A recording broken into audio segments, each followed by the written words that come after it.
우리는 지난주에 굉장히 중요한 내용을 좀 다뤘습니다. 그걸 하나 좀 더 보고 하셔야 되는데 8장 21절입니다. 8장 21절을 다시 한번 우리가 읽어보도록 하겠습니다. 이는 우리가 주 앞에서뿐 아니라 사람 앞에서 선한 일에 조심하려 함이라. 예, 선한 일을 하는데도 어떻게 하라고요? 조심하라고 되어 있단 말이에요. 왜 이런 말을 하냐면 우리는 이런 생각을 가진 게 있어요. 선한 일을 하면은 그거를 좀 세게 이야기해도 좀 이렇게 거칠게 다루어도 아무리 강조해도 아무런 탈이 없을 거라고 하는 그런 생각들을 갖습니다. 그런데 그렇던가라는 거예요. 예를 들어보죠. 우리가 자녀한테 공부를 시킬 예정이에요. 공부를 자녀에게 시키려고 하는 건 선한 의도겠죠. 분명히 알다시피 이 땅에 있을 때는 공부를 좀 해야 될 필요가 있고, 근데 공부를 하는데 이왕 할 거면요 좀 열심히 해야 되고 부지런히 해가지고 성적도 좀 좋고 뭐 이러면 뭐 당연히 좋은 것 아니겠어요. 그래서 이제 자녀에게 공부를 좀 세게 강조를 하겠어요. 얘는 말로 웬만큼 해가지고는 안 듣는 애라 좀 세게 강조하겠다는 의도로서 이렇게 얘기를 한 거예요. 너 그딴 식으로 공부하면 인생 망쳐. 이렇게 얘기했다고 칩시다. 또는 너 성적이 그게 뭐냐. 어? 그렇게 공부를 해가지고 밥이 넘어가냐. 뭐 이렇게 얘기했다고 치고 또 이런 얘기도 할 수 있어요. 내가 발가락으로 공부해도 그 정도는 하겠다. 뭐 이런 얘기도 하고 또 더 나아가서는 너 공부 그렇게 할 바에는 때려치고 공장에 가서 일이나 해. 얼굴을 한번 쓱 보니까 그렇게 얘기하시는 분들도 간혹 있는 걸 봅니다. 분명히 선한 의도로 얘기한 거예요. 그죠? 공부를 열심히 해야 되는 건 마땅한 거지 않습니까? 근데 아무리 선한 의도로 또 선한 목적을 가지고 이야기를 했음에도 불구하고 이런 식으로 이야기를 하면은 자녀가 그거를 긍정적으로 또 좋게 마음의 자극을 받는 그런 것들로 받을 수도 있겠지만 대개의 경우는 그렇게 받는 것이 아니고요. 상처와 분노로 받게 됩니다. 그래서 인생이 곤란해지고 어려워지고 힘든 경우들을 우리가 종종 본단 말이에요. 근데 이게 악한 말을 하고 악한 의도를 갖고 그렇게 했다 그러면은 뭐 충분히 그럴 수 있는데 선한 목적과 선한 의도를 가지고 했는데 악한 결과가 나온다면요. 그것만큼 억울하고 그것만큼 속상한 일이 없지 않겠습니까? 그렇기 때문에 선한 일을 할 때는 선한 의도를 가졌을 때는 더 조심하고 더 세심할 필요가 있다 이겁니다. 그걸 오늘 9장에 이렇게 설명하고 있는 겁니다. 1절 먼저 읽을까요? 9장 1절 읽겠습니다. 성도를 섬기는 일에 대하여는 내가 너희에게 쓸 것이 없나니. 여기 이제 성도를 섬기는 일 이렇게 되어 있습니다. 성도를 섬기는 일은 우리가 지난 몇 주간 계속해서 보았듯이 이게 예루살렘 교회를 돕는 일이었습니다. 예루살렘 교회가 굉장히 큰 기근을 만났고 그 기근으로 인하여서 예루살렘 교회 성도들이 뭐 식기니를 굽는 일까지 발생됐으니까 굉장히 고통받는 일일 거예요. 그래서 그 일을 위해서 그 굽는 성도들을 위하여서 자기들 것을 나누어주는 것은 굉장히 선한 일입니다. 그렇죠? 우리 주님도 그런 것들을 굉장히 기뻐하세요. 성경이 이렇게 설명을 합니다. 우리 주님이 마지막 만찬을 하시던 날 제자들의 발을 씻겨주신 적이 있잖아요. 그때 발을 이렇게 쭉 씻겨주고 가니까 베드로 앞에 딱 도착했을 때 베드로가 뭐라고 얘기하냐면 주님 어떻게 제 발을 만지시겠습니까? 그건 있을 수 없는 일입니다. 라고 이렇게 얘기를 한단 말이에요. 왜 이렇게 베드로가 거부를 하게 되냐면 이스라엘 사람들에게는 그게 풍습이기 때문에 그렇습니다. 어떤 풍습이냐면 사람의 발이 이 백체 중에서요 가장 더러운 것으로 되어 있어요. 그래서 이 가장 더러운 것을 만지는 사람은 이 세상에는 딱 두 종류의 사람만 그 발을 만질 수 있다라고 이해한단 말입니다. 한 사람은 누구겠어요? 자기 자신이죠. 자기 자신은 자기 발을 만져야 되지 않겠어요? 자기 자신이 만지고 또 한 사람이 만지는데 그거는요 종이 만지는 거예요. 천한 사람들이나 만지는 거예요. 근데 그 천한 발을 누가 만졌다고요? 어떻게 주님이 만지시냐 이거예요. 이에 대해서 우리 주님이 뭐라 그러시냐 확인해 봅니다. 요한복음 13장 14절에서 15절. 요한복음 13장 14절에서 15절. 읽겠습니다. 너희가 나를 선생이라 또는 주라 하니 너희의 말이 옳도다. 내가 그러하다. 내가 주와 또는 선생이 되어 너희의 발을 씻겼으니 너희도 서로 발을 씻어주는 것이 옳으니라. 너희가 나를 스승이라고 부르고 너희가 나를 주라고 부르는데 그 말이 어떻다고요? 맞는 말이라고. 분명히 아멘이라고. 그런데 나도 너희의 스승된 자이고 너희의 주된 자임에도 불구하고 그런 내가 너희의 가장 더러운 것을 만지면서 서로 사랑하고 위로하였듯이 너희도 어떻게 해야 된다는 거예요.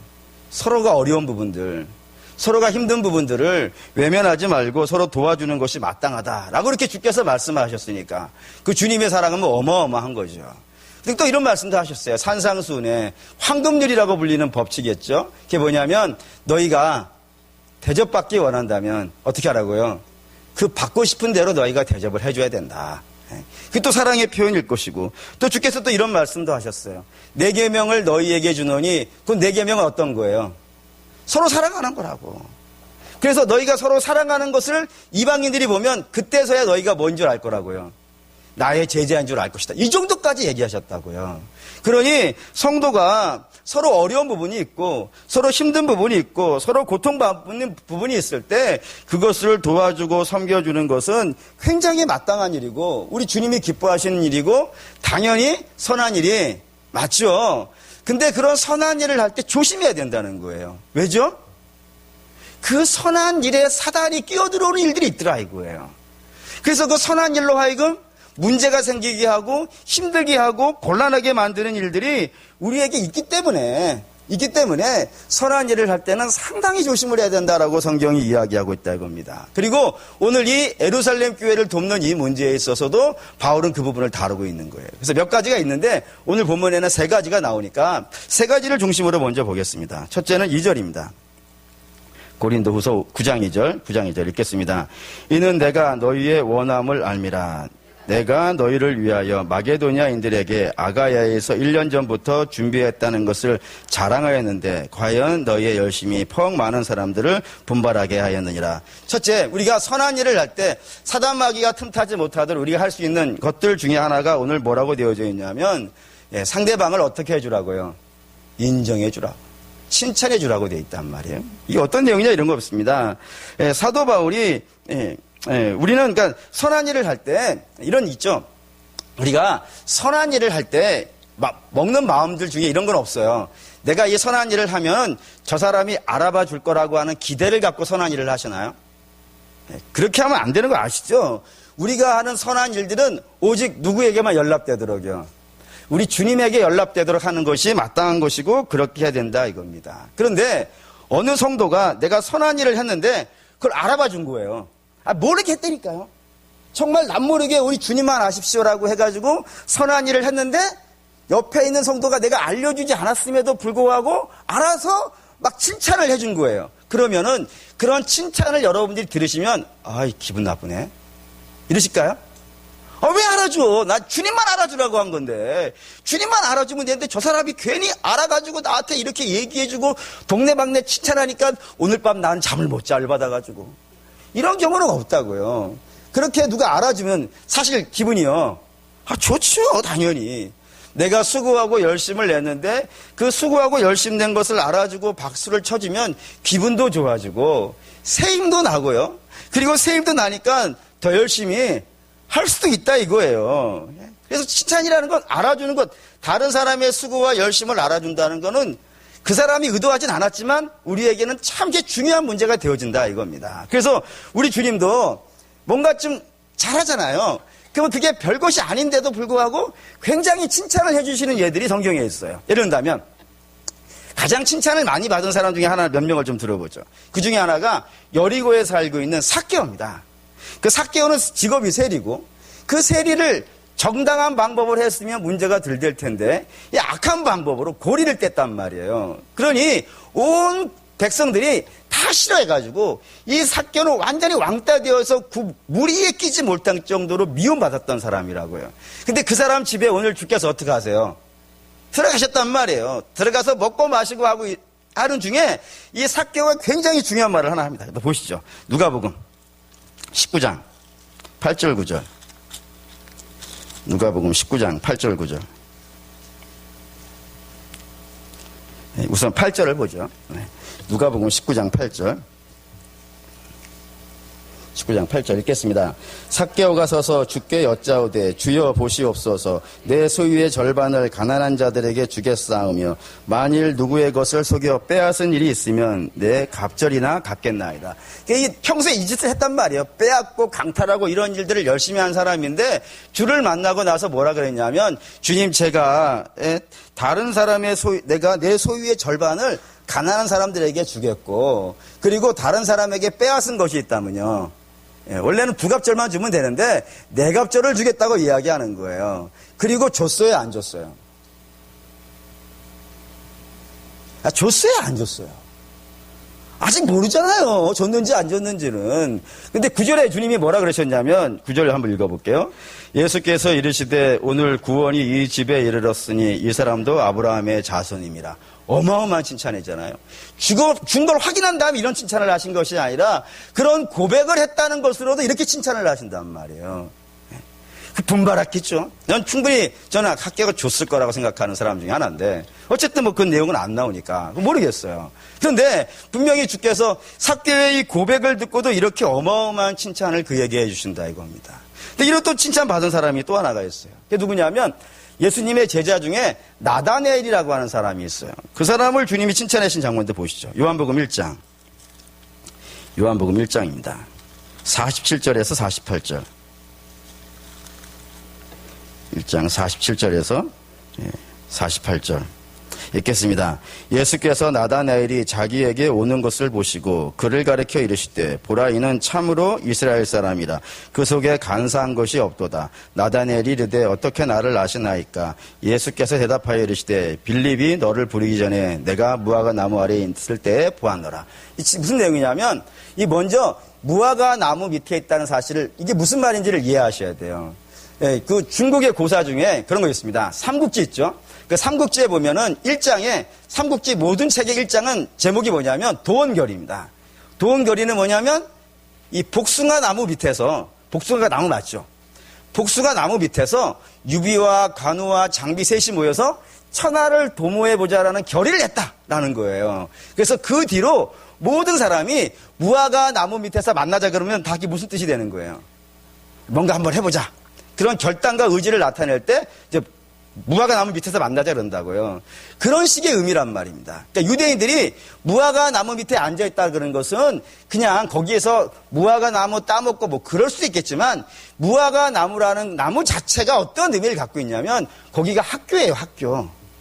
그러니까 유대인들은 그 무화과 나무 밑에 모여가지고 하나님 말씀을 묵상하고 하나님이 우리에게 가지신 뜻이 무엇인지를 헤아려보고 그런 고민을 한단 말이에요. 그리고 민족을 위해서 기도하고 그런 것들을 이 무화과 나무 밑에서 한다 이겁니다. 근데 우리 알다시피 예수님이 계시던 그 시절에는 이 관리에서부터 모든 사람들이 다 어떠한 사람들이었던 거예요? 도적대였다니까요. 뭘 보면 이게 도적대라는 걸 알 수 있냐면 성전을 다 뭘로 만들어 놨다고요? 강도의 군원로 만들어 놨다고요. 오로지 다 생각이 뭐냐면 얼마나 더 많이 가느냐, 내가 얼마나 많이 누리느냐, 내가 얼마나 높아지느냐, 이런 세상적인 욕심만 가득 차 있는 시대가 예수님 오셨을 때인데 그때에 이 나다나엘이라고 하는 사람은 무화과 나무 밑에서요 하나님의 나라와 그분의 뜻이 무엇인지 이거를 묵상하는 것을 주께서 보시고 그에게 뭐라 그러시냐면 이게 참 이스라엘이다, 그에게 간사함이 하나도 없다 라고 이렇게 어마어마한 칭찬을 그에게 해주시는 장면이 등장한다고요. 또 이런 장면도 나와요. 제가 좋아하는 달란트 비유 있죠? 그 달란트 비유에서 5달란트 받은 사람이 5달란트를 남겨왔을 때 주께서 뭐라 그러세요? 착하고 충성된 종아, 내가 작은 일에 충성하였으니 나의 기쁨에 참여하라. 뭐 이런 말씀을 하신단 말이에요. 그리고 그 뒤를 이어서 2달란트 가진 사람이 주께 2달란트를 드렸어요. 여러분 한번 계산해 봅시다. 우리 주인이 봤을 때, 우리 주님이라고 하지 말고 주인이 봤을 때 5달란트 받아온 사람이 이뻐요? 2달란트 남겨온 사람이 이뻐요? 전 제가 계산해봤어요. 5달란트 가져온 사람이 나한테 5달란트 가져온 사람이 이쁠까? 2달란트 가져온 사람이 있을까? 모르셔서 이렇게 편히 쳐다보시는 거예요? 아니 5보다는 둘보다는 5이 많잖아요. 그러니까 아마 이 2달란트 받은 사람, 남긴 사람도 나름 열심을 했을 거예요. 나도 많이 남겨서 주인에게 드려야지 했는데 그가 열심과 충성을 다했지만 그가 남겨온 것이요. 2개밖에 안 되는 거예요. 그게 그의 능력이라니까요. 5달란트 받은 사람이 5달란트 남겨올 수 있었던 건 그게 능력이 그런 걸 하나님 받은 것이고 2달란트 받은 사람은 2달란트밖에 남겨올 수가 없는 거예요. 그게 열심을 내봐야 그게 다란 말이에요. 그래 갖다 낸 거예요. 그래서 주께서 뭐라 그러시는 거예요. 5달란트 받은 사람에게 한 칭찬과 2달란트 받은 사람에게 한 칭찬이 달라요? 똑같단 말이에요. 똑같단 말이에요. 2달란트 남겨온 사람에게도 너 착하고 충성된 종아, 네가 작은 일에 충성하였으니 나의 큰 기쁨에 참여할지어다라고 하면서 그 2달란트 받은 사람의 수고를 똑같이 인정을 해준단 말이에요. 5달란트 받아온 사람의 능력이나 수고나 2달란트밖에 남겨올 수밖에 없는 그 가난한 능력의 사람이나 하나님이 그 애가 인생에 충성을 다했는지를 보시고 같은 칭찬을 해주시는 것들을 우리가 볼 수 있단 말이에요. 그런 식으로 우리 주님은 우리의 수고를 아세요. 얼마나 애쓰고 있는지, 얼마나 눈물 흘리고 기도하고 있는지, 얼마나 가슴을 치고 있는지, 얼마나 하나님 나라가 이 땅에 아름답게 세워지기 위해서 애쓰고 수고하고 있는지 하나님 아신다니까요. 아시고 그를 칭찬해 주시고 격려해 주신다 이겁니다. 오늘 바울도 그렇다니까요. 이 고린도 교회는 우리가 지금까지 쭉 봐왔듯이 10가지를 행동을 하면 9가지를 못한 곳이에요. 그래서 칭찬받을 것은 거의 없고 순 책망만 들어야 되는 것이 이 고린도 교회란 말입니다. 근데 이 고린도 교회가 그나마 하나 잘한 게 있는 거예요. 그나마 하나 잘한 게 뭐냐면 이 바울이 구제 사업을 시작했을 때요. 이걸 제일 먼저 시작한 거예요. 제일 먼저 그 뜻을 따라가지고 이 구제 사업을 먼저 시작을 했다 이겁니다. 그래서 잘 거뒀나 봐요. 그래서 바울이 이 문제를 갖고 동네방네 다니면서 야 고린도 교회 봐라. 고린도 교회가 하나님이 많이 주신 교회인데 그 교회가 많이 받아가지고 뭐하고 있다고요. 하나님께 드리려고 다시 그 고난받고 있는 성도들을 돕기 위해서 이렇게 열심히 하고 있다라고 얘기한 거예요. 근데 그렇게 열심히 하고 있다라고 바울이 동네방네 다니면서 이야기하고 있을 중에 고린도 교회는 그걸 끝낸 거예요? 안 끝낸 거예요? 아직 안 끝냈어요. 아직 안 끝냈는데 바울이 동네방네 칭찬하고 다닌 거예요. 그러자 그 이야기를 듣고 바울이 참 좋아하는 교회들이 주로 마게도니아 지역에 많이 있어요. 그 마게도니아 지역에 있는 교회들이 고린도 교회가 한단 말이야? 그러니 우리 같이 믿음 있고 열심히 있는 교회가 어떻게 좀 가난하다고 해가지고 고린도 교회가 하고 있는 일을 안 할 수 있겠는가 해가지고 마게도니아 교회도 어떻게 했다고요? 같이 열심히 참여했다니까요. 그래서 마게도니아 교회는 그걸 마쳤어요. 그런데 고린도 교회는요 아직 못 마쳤어요. 그런데도 불구하고 바울이 그 교회를요 칭찬해주고 있는 거예요. 야, 너 예전에 정말 멋있지 않았냐? 남들에게 분발시키는 그런 일을 하지 않았느냐? 너희 참 예전에 열심을 냈고 충성을 다했던 그런 참 복된 교회다라고 그렇게 칭찬해주고 있는 장면이 오늘 여러분과 제가 읽은 본문에 들어있더라 이겁니다. 네. 그 이야기를 듣고 고린도 교회 교인들이 어땠을까요, 마음이? 우리는 그동안 바울의 마음을 수도 없이 아프게 했던 사람이고 바울을 눈물 나게 했던 사람이고 손가락질하고 쫓아냈던 그런 우리인데 그런 우리임에도 불구하고 바울이 너희 참 예전에 멋있었고 훌륭했고 모든 교회에 자극을 주고 본받음을 끼칠 만한 그런 장작교회였으니 얼마나 훌륭하냐라고 칭찬을 해주고 있더라 이겁니다. 우리 그렇습니다. 우리가 선한 일을 할 때 누가 선한 일을 하잖아요. 그러면 그거 어떻게 해주시는 게 좋겠어요? 많이 칭찬해 주시라고요. 그게 작아요. 그게 뭐야? 그게 뭐 대단해. 그게 뭐 훌륭한 일이야 라고 생각되실 수도 있지 모르겠어요. 하지만 그걸 하고 계시는 분은 지금 나름 최선을 다하고 있다니까요. 나름 애를 쓰고 있다니까요. 그렇게 나름 애를 쓰고 있는 분의 것을 좀 이렇게 찾아서라도 이왕이면 좀 찾아서라도 없으면 좀 찾아서라도 눈여겨봐야죠. 한 영혼을 위해서 기도하고 한 영혼의 그 충성됨을 칭찬해주기 위해서 그에게 뭐 찾아보는 거예요. 그러다가 지나가다가 그분이 뭐 휴지라도 하나 주면 야, 저 사람은 교회가 깨끗해지기를 원해서 저렇게 휴지라도 짓고 있구나 라고 칭찬해 주는 거예요. 분발할 수 있도록 격려해 주는 거예요. 그러면 훨씬 더 그 사람이 한 걸음 더 나가게 된단 말이에요. 그래서 우리 사랑하는 우리 성도 여러분들에게 부탁하고 싶은 것 중에 하나가 몇 가지가 있는데 그 중에 하나가 우리 남신도들이 주일날 설거지를 하잖아요. 그러면 그냥 이렇게 놓고 가지 마시고 한마디씩 합시다. 수고하신다고. 참 멋있다고. 집에 가서도 하시라고. 칭찬해 주라고요. 얼마나 이뻐요. 얼마나 고마워요. 그렇습니다. 뿐만 아니라 청소하시는 우리 분들 여러분 보시면 좀 칭찬 좀 해주시고 또 청년들 애쓰고 있지 않습니까? 지난번에 일일 차참한다고 정말 애쓰던데 그런 거 보시면서 좀 칭찬도 좀 해주시고 남겨가지고 그 재정을 남겨서 그거를 이렇게 쓴 경비 내고 안 건다니까요. 경비는 경비대로 자기들이 분담을 하고 그 수익을 전액을 같은 청년 후원금으로 다 내놓잖아요. 참 멋있지 않습니까? 그런 청년들을 위해서 좀 기도해 주시고 또 청년뿐이겠습니까? 학생회라든가 어린이부나 영화부라든가 이렇게 얘기하니까 다 얘기하겠네요. 여신도든 구역이든 임원이든 그 작은 일에 충성하시는 분들 애쓰시는 분들 보면은 정말 수고하신다고. 회장님들 보시면 이 회장님 너무 수고하신다고. 구역장이나 인도자들 보시면은 그분들에도 참 1년 동안 수고했다고. 같이 밥이나 한번 먹자고.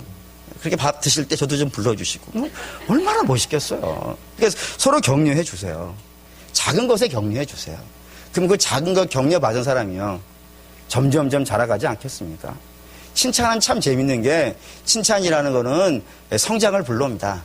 사람은 물론 책망을 받을 때도 있습니다. 성경도 분명히 우리에게 바르게 함과 책망과 교훈과 의로 교육하기에 이렇게 써있듯이 성경에도 책망이 있습니다. 그러니까 성도들 책망을 할 필요가 있어요. 책망도 해야 되고 나무라기도 해야 돼요. 그런데 그 책망도 했었다면요. 칭찬도 많이 해줘야 돼요. 그래야 그 두 가지를 다 먹어야 사람이 자라간다 이겁니다. 그렇기 때문에 선한 일을 하시는 분들 보시면 우리 좀 많이 격려해 주시고 축복해 주실 수 있기를 주의 이름으로 부탁을 드리겠습니다. 두 번째 해야 되는 건 다시 보시죠. 9장 3절 4절 9장 3절 4절 읽겠습니다. 그런데 이 형제들을 보낸 것은 이 일에 너희를 위한 우리의 자랑이 헛되지 않고 내가 말한 것 같이 준비하게 하려 함이라. 혹 마게도냐인들이 나와 함께 가서 너희가 준비하지 아니하 너희는 고사하고 우리가 그 믿던 것에 부끄러움을 당할까 염려하노라. 이게 바울이 굉장히 걱정하고 있는 장면입니다. 이게 왜 걱정이 되냐면은 고린도 교회는 부자 교회고요. 마게도냐 교회는 가난한 교회예요. 그리고 이 구제 사업을 어디서 먼저 시작했냐면 예루살렘 교회가 먼저 시작했어요. 아니 고린도 교회가 먼저 시작했어요. 부자 교회가 먼저 시작했고 가난한 교회가 늦게 시작했어요. 그러면 어디가 먼저 맞춰지는 게 정상적으로 보이세요? 그렇죠? 이왕이면 먼저 시작하고 넉넉한 교회가 먼저 마치는 것이 일반적인 상식에 맞다 이겁니다. 근데 문제가 생겼어요. 이게 어디가 먼저 끝난 거예요? 마게도냐 교회가 먼저 끝난 거예요. 그러니 이제 이게 문제가 생겼어요. 나중에 이제 마게도냐 교회에 있는 교인들이 고린도 교회를 갈 텐데 그 고린도 교회에 갔을 때 우리보다 먼저 시작하고 우리보다 넉넉한 교회가 헌금을 먼저 시작해 놓고 그걸 아직도 마치지 못하고 민기적 거리고 있으면 뭐라 그럴 것 같으세요? 당연히 그런 얘기 있겠죠. 교회가 커봐야 소용이 하나도 없네. 또는 하나님이 저런 교회를 이뻐하시겠는가. 또는 1년이 다 지났는데도 저 큰 교회는 뭐하고 있는 교회인가. 이런 얘기도 할 것이고, 저 교회는 건물만 컸지, 사랑도 없고, 믿음도 없는가 보다라고 별의별 책망들을 많이 하지 않겠습니까? 근데 고린도 교회는 아가야 지방에 있는 장자교회라고요. 그리고 아가야 지방에 있는 교회인데 그 영향력이 마게도니아까지도 미치고 있는 그런 큰 교회라 이겁니다. 근데 그런 교회가 이런저런 곳에서부터 책망받고 조롱받고 이렇게 되어진다면은 그 장자교회 체면이 어떻게 되겠어요? 그래서 바울이 사람을 먼저 보내는 겁니다. 먼저 보내서 야 우리 곧 갈 텐데 너희가 이것들을 좀 먼저 맞춰주고 이걸 끝내주면은 이 작은 교회들이 가가지고 너희를 보면서 도전도 받게 될 것이고 훌륭하다고 할 것이고 또 열심히 내는 모습 보면서 부러워도 하고 따라하려고 하는 것도 그렇게 보여지지 않겠냐. 그러니 너희가 먼저 이 선한 사업을 좀 끝내주라라고 이렇게 부탁을 하고 있는 것이 오늘 본문이라 이겁니다. 근데 이게 왜 중요하냐면은 우리는 주님의 일을 할 때 대개는 팀으로 합니다. 혼자 하는 것은 우리 하나님은 혼자 하실 수 있죠. 하나님 혼자 하시는데도 아무런 문제가 없는 분이지만 하나님 우리에게 일을 맡기실 때는 항상 연합하여서 하게 하신단 말이에요. 그래서 이 연합하는 걸 하나님이 얼마나 좋아하시냐면 시편에 이런 표현이 있어요. 형제가 연합함이 어찌 그리 아름다운지 그 모습이 뭐 같다고요? 아론의 수염에 흐르는 기름 같다. 그러니까 뭐 고기를 먹어서 기름이 흐르는 그 풍족한 모습을 상징하는 것 같아요. 그러니까 성도가 그렇게 형제간에 연합하는 것 굉장히 아름다운 일이라 이겁니다. 근데 이 연합을 깨는 것이 있더라 이거예요. 언제 이게 연합이 잘 깨어지냐면 우리가 어떤 선한 의도를 가지고 말을 했는데 그 선한 의도로 말을 한 것을 누군가 무시해버린 거예요. 멸시해버린 거예요. 외면해버린 거예요. 그러면 모멸감을 느끼지 않겠습니까? 근데 그 모멸감을 느끼게 되어지면 다음에는 그런 고민 안 해요. 그런 말도 안 하려 할 것이고 그렇게 되어진다 이겁니다. 근데 뿐만 아니라 리더도 마찬가지죠. 리더에게 제일 중요한 건 뭐냐면 권위입니다. 이 권위가 리더십을 만들어내는 거예요. 근데 누군가가 그 권위를 무너뜨려 버리는 거예요. 그러면 그 지도자 하나의 권위가 무너지는 것으로만 끝나지 아니하고 그 지도자가 하나가 무너지잖아요. 그러면 그를 따르는 모든 사람도요. 같이 무너지게 돼 있어요. 이게 돼 있습니다. 그래서 이게 서로 묶여 있는 거라 이겁니다. 그런데 그게 무너질 수 있도록 지도자가 무너질 수 있도록 공개적으로 무시하고 천대하고 막 이렇게 타박을 해버린다 그러면은 이제 권위가 안 서겠죠. 예를 들어서 제가 있는데 여러분들이 막 공개적으로 막 손가락질하고 막 그런다고 칩시다. 그러면 이 단상에서 설교가 가능하겠냔 말이에요. 이제 불가능하다 이겁니다. 그렇기 때문에 우리가 같이 일을 하는 데 있어서 참 중요한 것은 상대방을 좀 배려해 주는 거예요. 바울이 이 마게도냐 교회가 고린도 교회 가가지고 그것이 맞춰지지 않은 걸 보면서 이게 뭐야라고 손가락질하는 것을 염려해서 그러면 이 고린도 교회 가지고 있는 영적인 지도권이 무너질 것 같으니까 그렇게 되지 않게 하기 위해서 배려해 주기 위해서 사람을 먼저 보내가지고 그걸 준비케 하고 마무리 지으라라고 권면하고 있더라 이겁니다. 창피 안 주려고 저들을 세워주려고 그런 마음을 갖고 있다 이거예요. 여러분 이거 배려한다는 말을 성경은 굉장히 중요한 표현을 쓰는데 이거 한번 보시죠. 고린도후서 13장 5절입니다. 고린도후서 13장 5절. 13장 5절 읽겠습니다. 너희는 믿음 안에 있는가? 너희 자신을 시험하고 너희 자신을 확증하라. 예수 그리스도께서 너희 안에 계신 줄을 너희가 스스로 알지 못하느냐? 그렇지 아니하면 너희는 버림받은 자니라. 이 말씀이 굉장히 중요한 말씀인데 너희가 믿음 안에 있는지 어떻게 하라고요? 예, 시험을 하는데 누가 시험을 하는 거예요? 다른 사람이 와서 하는 거예요? 그렇죠? 다른 사람 앞에서 와서 하는 게 아니라는 거예요. 왜 다른 사람이 와서 믿음을 시험하라고 하지 말고 자기가 해보라 그러는 거예요. 다른 사람이 와서 하면 어떠니까요, 기분이? 빵치잖아요. 자존심 상하고 상처받고 막 그러지 않겠어요. 그러니 그렇게 되지 않도록 너희 스스로가 한번 너희 자신을 점검해보라고 이야기를 해준다 이겁니다. 창피당하지 말라고. 너희 스스로 봐서 고칠 것을 고치고 회개할 거 회개하고 부족한 것은 고치고 그렇게 하라고. 그러니까 그 사람 하나를 배려해 준단 말이에요. 또 이것도 있어요. 어떤 한 사람이 잘못을 했어요. 이 잘못하는 거 특별히 지도자가 누가 잘못했어요. 그러면 나머지 성도들은 어떻게 해줘야 될까요? 공개적으로 불러내가지고 당신은 왜 그렇게 했어라고 막 이렇게부터 시작하는 게 아니라 뭐부터 하라고 되어 있냐면 기도하라고. 저 한 사람이 잘못된 길로 가고 있는데 그리 가면 안 되니까 뭐뭐지 않지만 기도부터 그가 정상으로 돌아올 수 있도록 바른 길로 올 수 있도록 기도하라고. 근데 우리가 기도했음에도 불구하고 그 사람이 안 돌아왔어요. 그럼 어떻게 해야 되는 거예요? 그러면 또 공개적으로 타박하라는 것이 아니라 너가 혼자 가서 찾아가서 부탁해보라고. 그러지 말라고. 왜? 그러면 안 된다고. 그래서 권면해보라고. 그래서 권면해서 돌아오면요. 참 감사한 일이에요. 근데 권면했음에도 불구하고 안 돌아오면요. 그러면 공개적으로 하는 것이 아니라 또 교회 어른들이 있어요.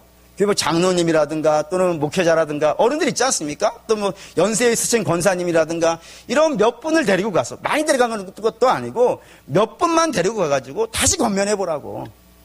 다시 권면해서 그가 돌아올 수 있도록. 왜 그래야 할 거죠? 공개적으로 하면 그가 돌아올 수 있는 길도 없고 마음에 굉장히 많은 부담도 갖게 되고 괴로움도 생기니까 그렇게 안 하려고요. 근데 그렇게 했는데도 불구하고 안 들어오면요. 그 뒤는 이방인처럼 대하라. 라고 되어 있단 말이에요. 그러니까 한 사람의 인격을 지켜주기 위해서 굉장히 애를 쓰고 있는 장면들을 성경이 기록하고 있더라 이겁니다. 그렇기 때문에 우리도 그런 마음을 좀 가질 필요가 있어요. 바울이 이 고린도 교회가 자기한테는 책망받을 수 있는 거예요. 근데 다른 교회에게, 다른 성도들에게 창피받고 조롱받고 그런 것은 안 된다고 생각하기 때문에 그들이 조롱받지 않도록 미리 가서 사람 몇몇 사람만 보내가지고 그걸 준비하도록 시키는 이 장면이 우리에게 참 많은 도전이 됩니다. 그렇기 때문에 우리가 함께 주님의 일을 감당할 때 구역을 하시든 신도회를 하시든 기관을 하시든 어느 부분을 맡아서 하시든지 그 모든 곳에서요 서로가 서로를 좀 배려해 주시고 특별히 지도자로 세우시는 분들을 좀 잘 섬겨주시고 또 지도자 되시는 분들도 또 따르시는 분들을 좀 이렇게 배려해주고 그분들이 하시는 말들을 좀 귀담아 들으셔가지고 함께 이해하고 배려하면 참 그 모임과 그 단체가 힘이 있지 않겠습니까? 네, 그런 모습 되어져야 된다는 것이고요. 세 번째는 다시 보시죠. 5절입니다. 9장 5절. 9장 5절 읽겠습니다. 그러므로 내가 이 형제들로 먼저 너희에게 가서 너희가 전에 약속한 연보를 미리 준비하게 하도록 고면하는 것이 필요한 줄을 생각하였노니 이렇게 준비하여야 참 연보고 억지가 되지 아니하니라. 세 번째는 억지가 되지 않게 하라라는 거예요. 이게 이제 왜 문제가 되냐면 바울이 헌금위원들을 먼저 좀 보냈다고 했어요. 그 이유가 뭐냐면 헌금을 억지로 하지 못하게 하기 위해서, 억지로 하면 안 되기 때문에 이렇게 했다는 거예요. 이게 무슨 말인지를 먼저 이해하셔야겠어요. 그러니까 지금 바울이 어디에 있었냐면 마게도니아에 있어요. 그래서 마게도니아에서 예루살렘 교회를 돕기 위한 헌금을 하라고 이야기를 했고 그 마게도니아 교회는요 그 헌금을 했어요. 그리고 헌금을 마쳤단 말이에요. 마쳤으면 이제 어떻게 해야 돼요? 헌금을 받은 거로 끝내면 안 되고 헌금이 집행이 돼야 되잖아요. 근데 그 헌금을 어디 가서 집행이 돼야 돼요? 예루살렘에 가서 집행을 해야 돼요. 근데 바울은 이 마게도니아에서 거둬들이는 헌금을 자기가 갖고 가지 않는단 말이에요. 왜 그렇죠? 내가 갖고 가면 오해를 받게 되니까. 오해를 받게 되니까 이거를 내가 갖고 가는 것이 아니라 마게도니아 교회에 있는 회계위원 있지 않습니까? 회계 담당자에게 그걸 맡겼단 말이에요. 그래서 그와 동행을 하는 거예요. 그와 동행해서 그가 직접 가서 집행을 하고 그리고 돌아와서 헌금이 이렇게 집행됐습니다라고 마게도니아 교회에 가서 이야기를 해야 되니까 동행을 한단 말이에요. 근데 이거 동행을 하는데 예루살렘을 가기 전에 어디를 가야 되는 거예요? 그 다음은요. 고린도를 가서 마무리를 지어야 된단 말이에요. 그러니까 당연히 마게도니아의 회계 집행위원도 바울과 같이 와가지고 고린도 교회를 오게 될 텐데 그때 고린도 교회에 와가지고 바울이 여러분 헌금하셨습니까? 라고 물어야 될 거 아니겠어요? 헌금하셨죠? 물어야겠죠? 왜요? 마게도니아는 가난한 교회예요. 가난한 교회 가서 예루살렘 교회를 위해서 헌금하라고 이야기를 해가지고 받았단 말이에요. 근데 고린도 교회는 넉넉한 교회고 힘이 있고 많은 사람들이 모여있는 교회 가가지고는 한마디도 안 하고 와버리면요. 마게도니아의 회계위원이 뭐라 그러겠어요? 가난하고 부족한 우리 교회, 이 사람은, 예? 우리 뭔 모른다고 이러는 거 아닌가? 이 교회 힘 있는 데 와가지고는 찍소리 못하고, 아무것도 거듭까지 못하고, 조그만 교회 가서는 받아가고, 이상한 사람이냐? 이렇게 볼 것 아니겠어요. 그러니까 바울이 마게도니아 교회 가서도 헌금하라고 얘기했으면, 고린도에 와서도요, 헌금하라 그래야 되는 거예요. 그렇게 되는 거예요. 근데 그때 와가지고, 바울이 헌금하라고 했어요. 그럼 어떤 일이 벌어질 것 같으세요? 고린도 교회가 지금까지는 헌금을 쭉 해오다가 바울과의 관계가 틀어져가지고 헌금을 멈췄는데 이제 관계가 회복됐잖아요. 그러면 해야겠죠 이제. 예? 다시 해야 될 거예요. 근데 하려면 어떻게 해야 되는 거예요? 그때 광고해야 되잖아요. 광고해서 여러분 헌금합시다 이렇게 얘기해야 되면 어느 세월에 그걸 다 모으겠어요. 그렇게 하지 못하고 결국에는 어떻게 하냐면 몇몇 사람들 불러야 돼요. 몇몇 사람들 불러서 당신은 직분이 좀 높으니까 하라고. 우리 안 할 수 없지 않냐고. 바울기 이렇게 왔는데 하라고 해야 될 것이고 또 어떤 사람은 당신은 부자니까 좀 하라고 이렇게 해서 모아서 줘야 된단 말이에요. 그때. 근데 바울이 그런 거예요. 그게 헌금이냐 이거예요. 그게 하나님이 받으실 만한 헌금이냐 이거예요. 왜 그러냐면 이게 부작용 때문에 그래요. 어떤 부작용이 있냐면 아니 그 줄 중에는 하고 싶지 않은 사람도요. 있을 거예요. 이건 의무 헌금이 아니잖아요. 뭐 11조나 이런 건 의무 헌금이지만 부재 헌금은 이게 목적 헌금이라 그래서 의무 헌금은 아니란 말이에요. 그러니 하고 싶지 않은데도 해야 되는 사람도 있을 것이고 어쩌면은 체면 때문에 해야 되는 사람도 있을지 모르겠고 그리고 또 어떤 경우에는 부탁받았으니까 내가 나한테 이렇게 나의 사정을 알고 부탁했으니까 이거 어떻게 안 할 수도 없고 해가지고 그냥 어쩔 수 없이 해야 되는 헌금이 발생된단 말이에요. 그러니까 헌금을 드리는 자가 이렇게 드리면 기쁨이 있겠어요? 없겠어요? 없는 거예요. 아니, 드리는 자가 기쁨이 없는데 받으시는 하나님은 기쁘시겠냐 이거예요. 그러니까 그런 헌금이 되면 안 된다 이겁니다. 그래서 헌금의 가장 중요한 원칙은 믿음이지만 믿음 다음에 세워져야 되는 중요한 원칙은 뭐예요? 자발성이에요. 자원하는 마음으로. 자원하는 마음으로 하나님께 드리는 것이 가장 기뻐하시는 이제 헌금이 된다 이겁니다. 그래서 바울이 가서 그냥 내가 갔을 때 억지로 막 그렇게 강제로 모으는 헌금 말고 미리 가서 얘기를 하는 거예요. 헌금 하라고 권면하라고. 그러니까 광고해가지고 그 광고를 듣고 마음에 감동이 있는 사람들이 이 헌금을 자발적으로 참여하는 것이 좋겠다. 그걸 준비하도록 하라라고 이 고린도 교회에 부탁하는 겁니다. 이렇게 얘기하면 어떤 분은 그런 마음 먹으시는 분도 있을지 모르겠어요. 목사님, 헌금 그렇게 하면은 많이 안 모입니다. 많이 안 모입니다. 그냥 강조로 얘기해가지고, 그거 안 하면 뭐 이렇게 어떻게 된다고 이런 얘기 하잖아요. 저 절대로 이제 그런 얘기를 못 하겠는데 저는 예전에 그런 경우도 봤어요. 이 얼마 헌금을 하면은 자녀가 잘 됩니다. 네, 그런 경우도 있었어요. 뭐 이렇게 근데 놀라운 건 말이죠. 어떤 부의 때였었는데 뭐 이렇게 이삭 헌금이라 그래가지고 하시더라고요. 이렇게 자녀에게 위해서 100만 원씩 하라고. 그럼 내가 축복기도 해주겠다고. 잘 된다고. 헌금 나왔을까요? 안 나왔을까요? 엄청 나왔어요. 참 희한하죠. 그렇게 얘기하면 잘 나와요. 그러니까 저도 해볼까요? 그렇게 몇 번 하면 우리 교회 거칠 헌금 다 끝날 것 같아요. 근데 그건 헌금이 아니란 말이에요. 헌금의 가장 중요한 목적은 여러분 자원하는 마음이라 그랬어요. 많은 헌금 물론 중요합니다. 근데 많은 헌금보다 더 중요한 거는 자원하는 마음이에요. 기쁨 중에 드리는 헌금. 그런 헌금이 돼야 선한 사업이 되는 겁니다. 근데 그렇지 않고 막 강제로 시키게 되어지면 그 선한 사업이 되지 못하고 부담 사업이 되어질 것이고 부담 사업이 된다면 그게 선한 사업이 끝까지 유지되겠냐 이거예요. 사도 바울이 그렇게 안 되기 위해서 선한 사업이 선한 사업으로 진행되기 위해서 너희가 미리 작은 헌금이지만 미리 준비했다가 광고하고 기도하고 기쁨 중에 감동받는 대로 적은 금액이라도 전 교인이 함께 모여서 그걸 내고 그걸 모아서 바울이 딱 도착했을 때 마게도니아 교인들과 딱 함께 왔을 때 우리가 이렇게 기도하면서 준비했습니다라고 딱 준비해서 주면은 너희도 폼나고 너희도 기쁘고 하나님도 기뻐 받으시는 예물이 될 것이고 또 그거를 보는 모든 사람들도 은혜를 받지 않겠느냐. 그러니 이 자원하는 마음으로 이거를 준비해 주기를 부탁을 한다라고 하는 거예요. 그렇게 되어진 것이 선한 사업을 조심해서 하는 거라라고 이렇게 이야기를 한다 이겁니다. 이게 바울이 선한 사업을 유지하는 방식입니다. 그렇습니다. 선한 사업을 하는 사람을 칭찬해주고 그리고 상대방을 충분히 이해하고 배려해주며 그리고 모든 것들을 자원하는 마음으로 기쁨 중에 참여하는 것. 이게 선한 사업을 지켜가는 방식이라 이겁니다. 이 힘이 있으면 이 선한 사업이 도중에 힘을 잃고 방향을 잃어버리고 막 이리저리 헤매다가 좌초되는 일 없이 끝까지 그 목적을 이루어내고 그 목적을 이루어지는 것도 중요하지만 더 중요한 건요. 그 선한 사업을 하는 중에 우리의 믿음이 커야 돼요. 믿음이 커야 되고 우리의 신앙이 성장을 해야 되는 거예요. 그렇게 되어지는 사업이 될 수 있을 거라는 것입니다. 그러니 사랑하는 믿음의 성도 여러분, 우리 선한 사업에 열심을 내야 될 필요가 있습니다. 근데 그 선한 사업은 결과만 선한 사업이 되는 것이 아니고 과정도 하나하나가 주님이 인정받으시고 받으실 만한 사업이 되어져야 됩니다. 그러기 위해서는 조심하셔야 됩니다. 나쁜 일이 나쁜 결과를 맺는 것은 당연한 거예요. 근데 선한 사업을 시작해놓고 그 선한 사업이 서로를 비난하고 조롱하고 싸우고 분쟁하고 멸시하고 천대하고 뭐 이런 것들로 점철되어져서요.